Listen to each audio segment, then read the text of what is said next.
When I was a child, I was always trying to have fun. I was always, what we say in French, dissipé in school, even if I was not bad at school, but I like fun. When I was young, I was living by my grandmother because my grandfather died in 1959. And I saw my grandmother very sad. And so I said one day to my father and my mother, okay, I cannot leave her alone because I liked her a lot, so I'm going to live with her. And I went on the other side of the street, so it's not very far. And she was extremely helpful. I met him back in 1979 in Lille, in the north of France. He had recently joined his father's company, and I was still studying. I was in my last year of college, and I interned with him, actually with his father and him.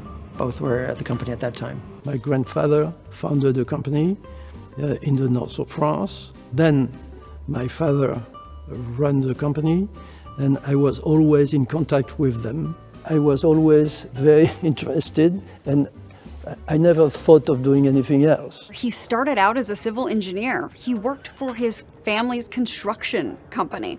And my father was really exceptional because he always gave me the sense of business.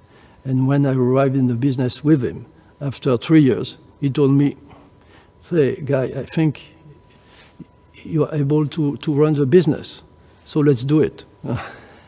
And he gave me the key. I was 25, and I was running. It was a small business, only 1,000 people, but it was risky for him because it's a business he built over his entire life.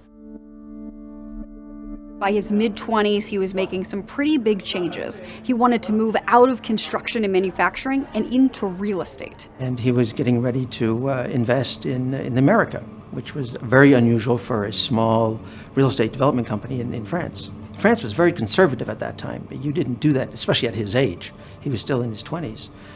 And it was very unusual for somebody of his age to take those types of decisions. When we grew up, he was actually not in luxury, he was in real estate.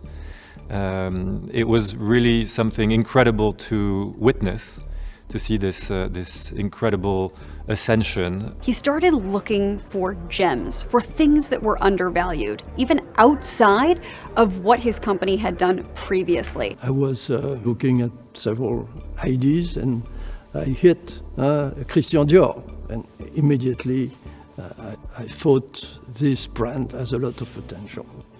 It is evaluated. It is small compared to what I thought the world was going to become, and so I moved to buy it. Dior was a jolie madame house, that nice French ladies wore to lunch, and it was not in any way creating fashion, making fashion. There was no excitement around it. It was very staid and very safe. He's an extremely creative French entrepreneur who built the largest and best luxury brand in the world. He was a complete visionary. He saw things that nobody else saw. He saw the increase of wealth in the world. We try to build a large business with our partners with one criteria: the best quality and the most elitist product in every line that we are selling throughout the world. It was a risky move at the time because it was much bigger than the company of my father, but starting from that, we built the LVMH today. Bernard Arnault is the most talked about man in the fashion world today. Dior itself does over $1 billion a year. He does wonders with mergers and acquisitions.